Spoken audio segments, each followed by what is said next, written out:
इस ब्रह्मांड में काफ़ी डरावनी चीज़ें भरी पड़ी है और उसी डरावनी चीज़ों में से आज हम बात करेंगे द ब्लैक होल्स की।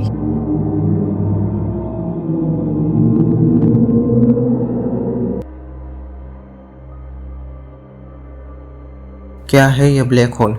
ब्लैक होल एक बहुत पावरफुल चीज़ है स्पेस में, जहाँ ग्रेविटी इतनी स्ट्रांग होती है कि लाइट भी उससे नहीं निकल पाती।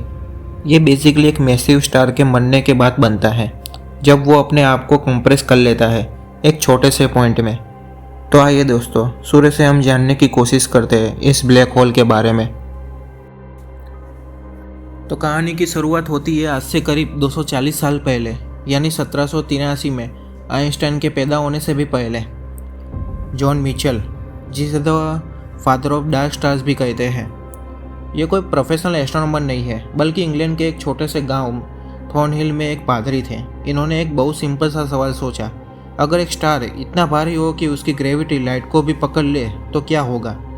उन्होंने कहा कि ऐसा तारा हमें दिखेगा ही नहीं, क्योंकि लाइट वहाँ से निकल ही नहीं पाएगी।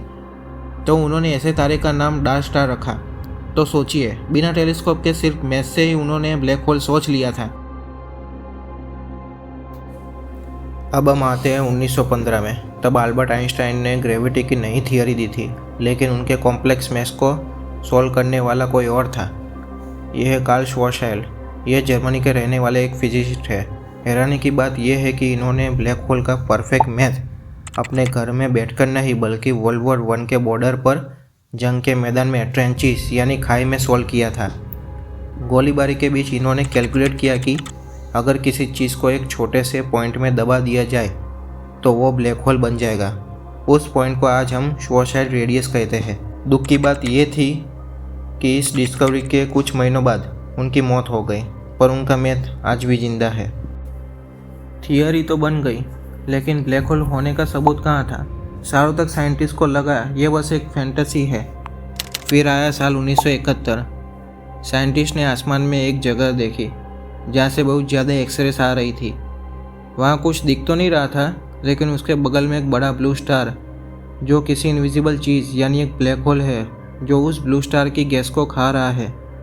उसका नाम रखा गया साइग्नस X1। ये इंसानियत का ढूंढा हुआ पहला रियल ब्लैक होल था।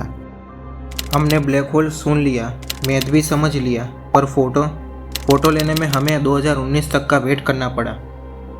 मिलिए डॉक्टर केटी बोमेन। ब्लैक होल इतना दूर था कि उसकी फ़ोटो लेने के लिए हमें अर्थ के बराबर यानी उतना बड़ा टेलीस्कोप चाहिए था। तो क्या करें? तो फिर उन्होंने पूरी दुनिया के सबसे पावरफुल 8 टेलीस्कोप को एक साथ कनेक्ट किया। मेजार 87 यानी M87 गैलेक्सी के ब्लैक होल को टारगेट किया। और यह है वो ऐतिहासिक तस्वीर। ये जो ऑरेंज रिंग आप देख रहे हैं, ये आग नहीं है, ये वो गर्म गैस और धूल है जो ब्लैक होल के अंदर गिर रही है। बीच में जो अंधेरा है वही असली ब्लैक होल की शैडो है। ये फ़ोटो 10 अप्रैल 2019 को रिलीज़ हुई थी। तो दोस्तों, कहानी जॉन मिचेल के डार्क स्टार से शुरू होकर केटी बोमन की एल्गोरिदम तक पहुंची। तो हमारे पास 2 डायरेक्ट फ़ोटोज़ है। पहला M87 की और हमारा अपना सैजिटेरियस है, जो हमारी मिल्की वे गैलेक्सी के बीचों बीच मौजूद है, और वो एक सुपर मैसिव ब्लैक होल है, और उसकी हम अगले वीडियो में बात करेंगे।